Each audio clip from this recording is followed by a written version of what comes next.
I'm going to be reading out of Magick in Theory and Practice by Aleister Crowley again, specifically about how to know your past incarnations, or so. This is chapter 6, The Magical Memory. There is no more important task than the exploration of one's previous incarnations. That sentence leads us to a footnote.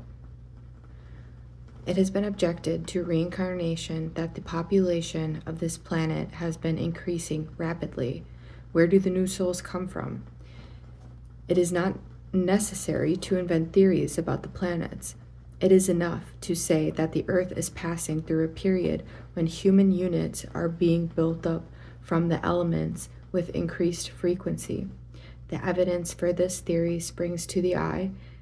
In what other age was there such puerility, such lack of race experience, such reliance upon incoherent formulas?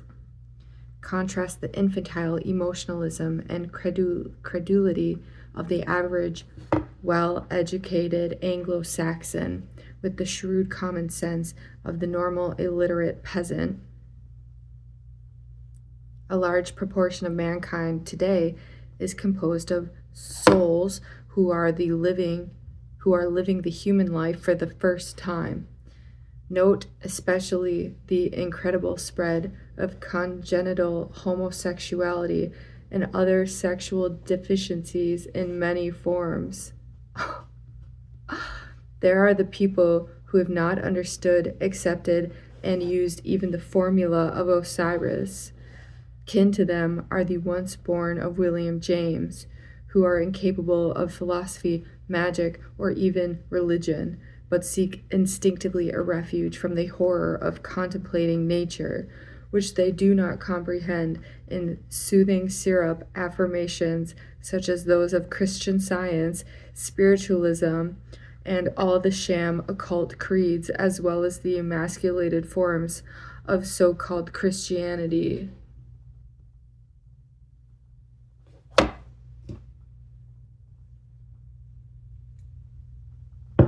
Holy shit. Back to the text. As Zoroaster says, explore the river of the soul, whence and in what order thou hast come. One cannot do one's true will intelligently unless one knows what it is. Liber Thesarb Equinox 1 and 7 gives instructions for determining this by calculating the resultant of the forces which have made one what one is. But this practice is confined to one's present incarnation. If one were to wake up in a boat on a strange river, it would be rash to conclude that the direction of the one reach visible was that of the whole stream. It would help very much if one remembered the bearings of previous reaches traversed before one's nap.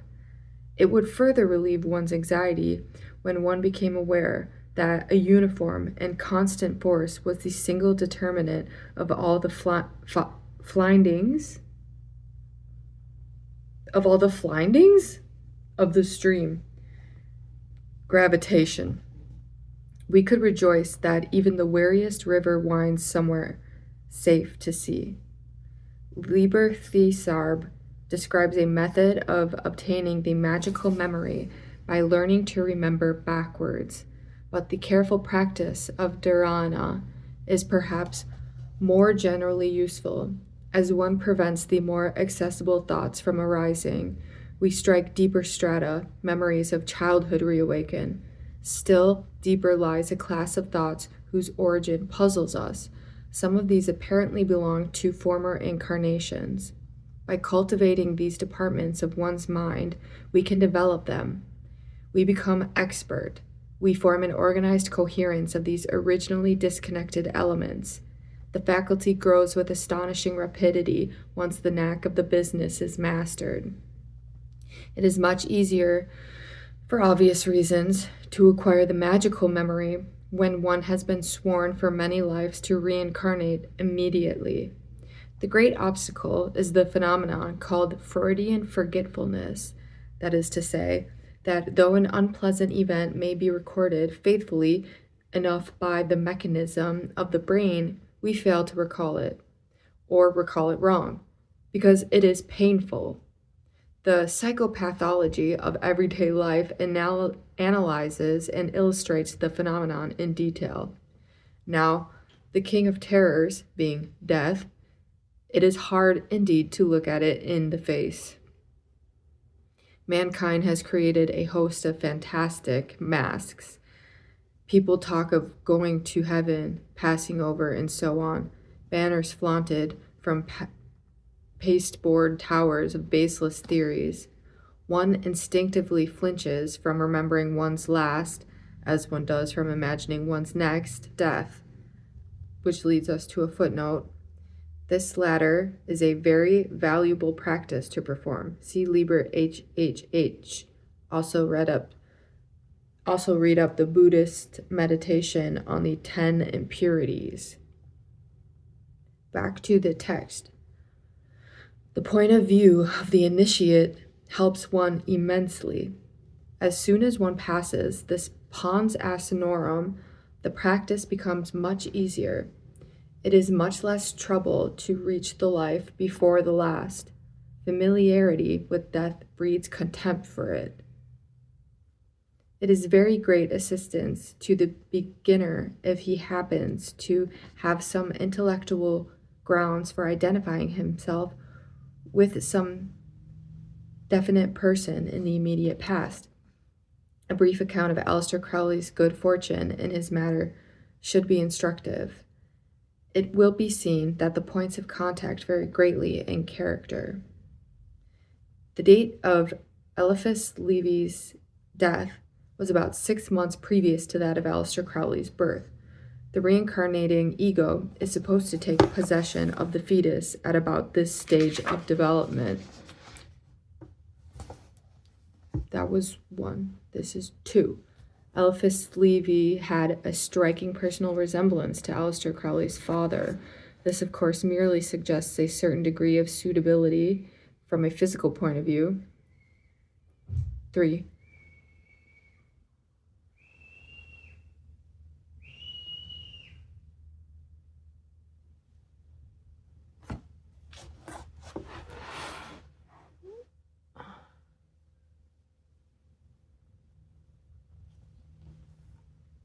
Did anybody hear that?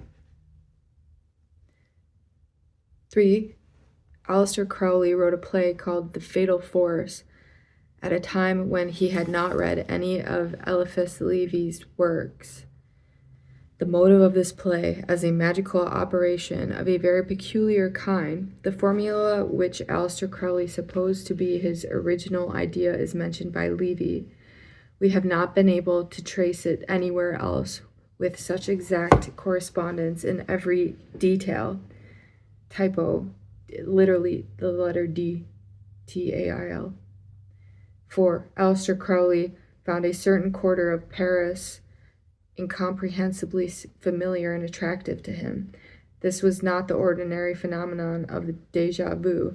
It was chiefly a sense of being at home again. He discovered long after that Levy had lived in the neighborhood for many years. 5. There are many curious similarities between the events of Eliphas Levy's life and that of Aleister Crowley.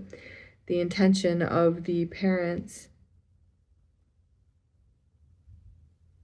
that their son should have a religious career, the inability to make use of the very remarkable talents in any regular way, the inexplicable ostracism which afflicted him, and whose authors seemed somehow to be ashamed of themselves, the events relative to marriage, footnote to that, Levy, on her deliberately abandoning him, withdrew his protection from his wife. She lost her beauty and intelligence and became the prey of an aged and hideous pithecoid. Aleister Crowley's wife insisted upon doing her own will, as she defined it. This compelled him to stand aside. What happened to Madame Constant happened to her, although in a more violent and disastrous form. Back to the text. All these offer surprisingly close parallels. 6. The characters of the two men present subtle identities in many points. Both seem to be constantly trying to reconcile insuperable antagonisms. Both find it hard to destroy the delusion that men's fixed beliefs and customs may be radically altered by a few friendly explanations. Both show a curious fondness for out-the-way learning, preferring recondite sources of knowledge. They adopt eccentric appearances. Both inspire what can only be called panic, fear in absolute strangers, who can give no reason whatever for a repulsion which sometimes almost accounts to temporary insanity. The ruling passion in each case is that of helping humanity. Both show quixotic disregard for their personal prosperity and even comfort, yet both display love of luxury and splendor. Both have a pride of Satan. 7. When Aleister Crowley became Frater OIMH and had to write his thesis for the grade of Adeptus Exemptus, he had already collected his ideas when Levy's Clef de Grand Mysteries fell into his hands. It was remarkable that he, having admired Levy for many years and even begun to suspect the identity, had not troubled, although an extravagant buyer of his books, to get this particular work. He found to his astonishment that almost everything that he had himself intended to say was there written. The result of this was that he abandoned writing his original work and instead translated the masterpiece in question. 8. The style of the two men is strikingly similar in numerous subtle and deep-seated ways. The general point of view is almost identical. The quality of the irony is the same. Both take a perverse pleasure in playing practical jokes on the reader. In one point, above all, the identity is absolute. There is no third name in literature which can be put in the same class. The point is this: in a single sentence is combined sublimity and enthusiasm with sneering bitterness, skepticism, grossness, and scorn. It is evidently the supreme enjoyment to strike a chord composed of as many conflicting elements as possible. The pleasure seems to be derived from gratifying the sense of power, the power to compel every possible element of thought to contribute to the spasm. If the theory of reincarnation were generally accepted, the above considerations would make out a strong case. Frater Perdurabo was quite convinced in one part of his mind of this identity long before he got any actual memories as such.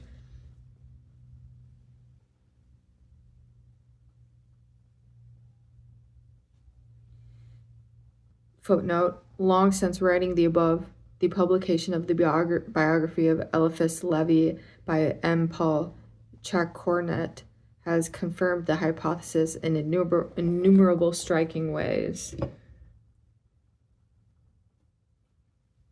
Okay, well, it's not something you can confirm. Part 2. Unless one has groundwork of this sort to start with, one must get back to one's life as best one can by the methods above indicated. It may be of one's assistance to give a few characteristics of genuine magical memory, to mention a few sources of error, and to lay down critical rules for the verification of one's results. The first great danger arises from vanity. One should always beware of remembering that one was Cleopatra or Shakespeare. Again, superficial resemblances are usually misleading. One of the great tests of the genuineness of any recollection is that one remembers the really important things in one's life, not those which mankind commonly classes as such. For instance, Aleister Crowley does not remember any of the decisive events in the life of Eliphas Levi. He recalls intimate trivialities of childhood. He has a vivid recollection of certain spiritual crises, in particular one which was fought out as he paced up and down a lonely stretch of road in a flat and desolate district. He remembers ridiculous incidents, such as often happen at suppers, when the conversation takes a turn such that its gaiety somehow strikes to the soul, and one receives a supreme revelation which is yet perfectly inarticulate. He has forgotten his marriage and its tragic results. Footnote, I'll go to it at the end of the sentence. Although the plagiarism which fate has been shameless enough to perpetuate in his life would naturally, one might think, reopen the wound. To the footnote, it is perhaps significant that although the name of the woman has been familiar to him since 1898, he has never been able to commit it to memory. Back to the text. There is a sense which assures us intuitively when we are running on a scent breast high. There is an oddness about the memory which is somehow annoying. It gives a feeling of shame and guiltiness. There is a tendency to blush. One feels like a schoolboy caught red-handed in the act of writing poetry. There is the same sort of feeling as one has when one finds a faded photograph or a lock of hair 20 years old among the rubbish in some forgotten cabinet. This feeling is independent of the question whether the thing remembered was in itself a source of pleasure or of pain. Can it be that we resent the idea of our previous condition of servitude? We want to forget the past, however good reason we may have to be proud of it. It is well known that many men are embarrassed in the presence of a monkey. When this loss of face does not occur, distrust the accuracy of the item which you recall. The only reliable recollections which present themselves with serenity are invariably connected with what men call disasters. Instead of the feeling of being caught in the slips, one has that of being missed at the wicket. One has the sly satisfaction of having done an outrageously foolish thing and got off scot-free. When one sees life in perspective, it is an immense relief to discover that things like bankruptcy, wedlock, and the gallows made no particular difference. They were only accidents, such as might happen to anybody, and they had no real bearing on the point at issue. One consequently remembers having one's ears cropped as a lucky escape, while the casual jest of a drunken skinesmate in an all-night cafe stings one with the shame of the parvenu to whom a polite stranger has unsuspectingly mentioned mine uncle. The testimony of intuitions is, however, strictly subjective and shrieks for collateral security. It would be a great error to ask too much. In consequence of the peculiar character of the recollections which are under the microscope, anything in the shape of gross confirmation almost presumes perjury. A pathologist would arouse suspicion if he said that his bacilli had arranged themselves on the slide so as to spell staphylococcus. We distrust an arrangement of flowers which tells us that, quote, life is worth living in Detroit, Michigan, unquote. Suppose that Aleister Crowley remembers that he was Sir Edward Kelly. It does not follow that he will be able to give us details of Krakow in the time of James I of England. Material events are the words of an arbitrary language, the symbols of a cipher previously agreed on. What happened to Kelly in Krakow may have meant something to him, but there is no reason to presume that it has any meaning for his successor. There is an obvious line of criticism about any recollections. It must not clash with ascertained facts. For example, one cannot have two lives which overlap unless there is reason to suppose that the earlier died spiritually before the body ceased to breathe. This might happen in certain cases, such as insanity. It is not conclusive against a previous incarnation that the present should be inferior to the past. One's life may represent the full possibilities of a certain partial karma. One may have devoted one's incarnation to discharging the liabilities of one part of one's previous character. For instance, one might devote a lifetime to settling the bill run up by Napoleon for causing unnecessary suffering with the object of starting afresh, clear of debt, in a life devoted to reaping the reward of the Corsican's invaluable services to the race. The Master Therion, in fact, resembles several incarnations of almost uncompensated wretchedness, anguish, and humiliation voluntarily undertaken so that he might resume his work unhampered by spiritual creditors. These are the stigmata. Memory is hallmarked by its correspondence with the facts actually observed in the present. This correspondence may be of two kinds. It is rare, and it is unimportant for the reasons stated above, that one's memory should be confirmed by what may be called contemptuously external evidence. It was indeed a reliable contribution to psychology to remark that an evil and adulterous generation sought for a sign.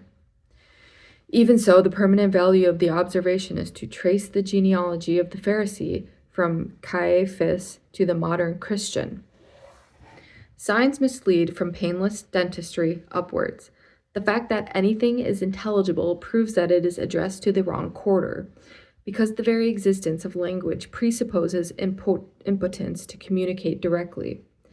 When Walter Raleigh flung his cloak upon the muddy road, he merely expressed in a cipher, contrived by a combination of circumstances, his otherwise inexpressible wish to get on good terms with Queen Elizabeth.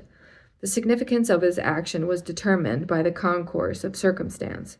The reality can have no reason for reproducing itself exclusively in that especial form. It can have no reason for remembering that so extravagant a ritual happened to be necessary to worship. Therefore, however, while a man might remember his incarnation as Julius Caesar, there is no necessity for his representing his power to set all upon the hazard of a die by imagining the Rubicon. Any spiritual state can be symbolized by an infinite variety of actions and an infinite variety of circumstances.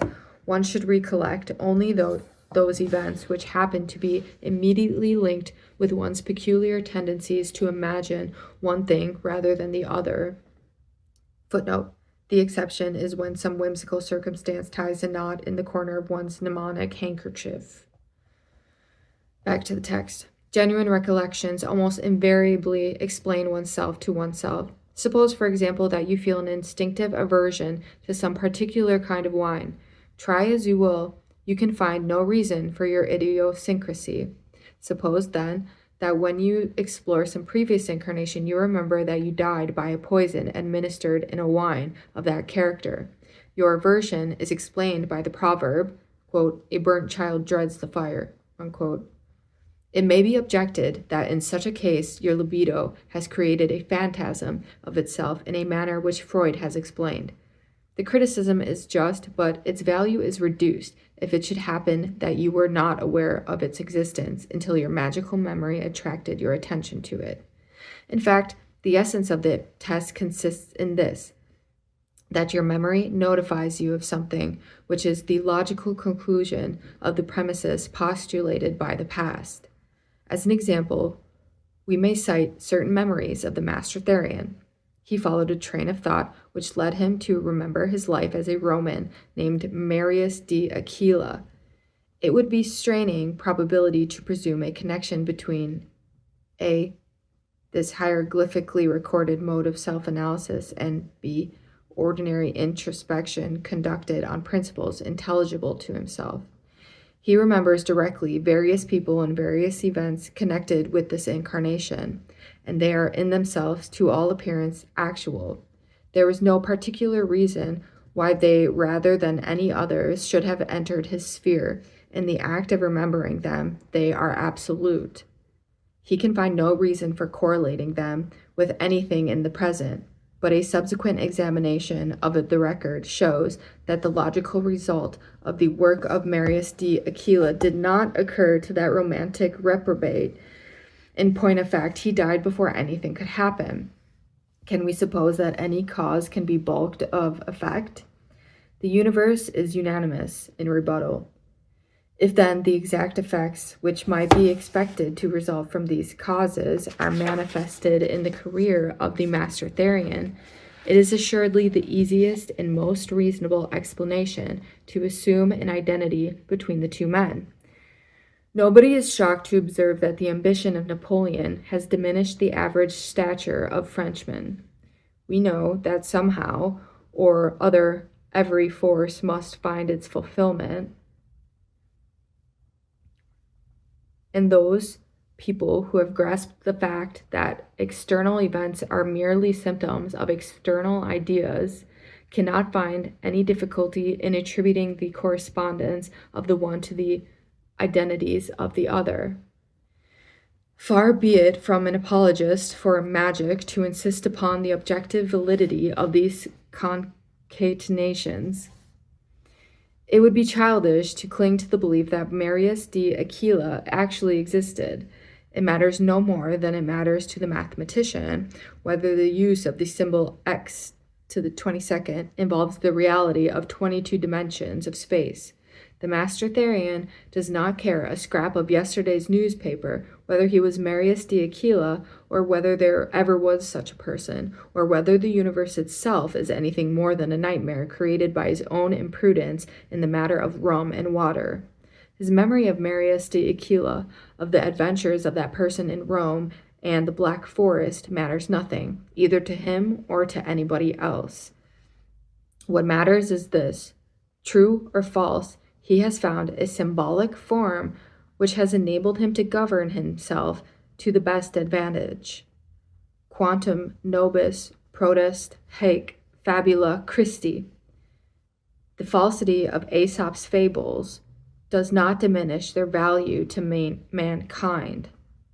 The above reduction of the magical memory to a device for externalizing one's interior wisdom need not be regarded as skeptical, save only in the last resort. No scientific hypothesis can adduce stronger evidence of its validity than the confirmation of its predictions by experimental evidence. The objective can always be expressed in subjective symbols if necessary. The controversy is ultimately unmeaning. However we interpret the evidence, its relative truth depends on its internal coherence. We may therefore say that any magical recollection is genuine if it gives the explanation of our external or internal conditions. Anything which throws light upon the universe, anything which reveals us to ourselves, should be welcome in the world of riddles. As our record extends into the past, the evidence of its truth is cumulative. Every incarnation that we remember must increase our comprehension of ourselves as we are. Each accession of knowledge must indicate with unmistakable accuracy the solution of some enigma which is propounded by the Sphinx of our own unknown birth city, Thebes. The complicated situation in which we find ourselves is composed of elements, and no element of it came out of nothing. Newton's first law applies to every plane of thought. The theory of evolution is omniform. There is a reason for one's predisposition to gout, or the shape of one's ear in the past. The symbolism may change, the facts do not. In one form or another, everything that exists is derived from some previous manifestation.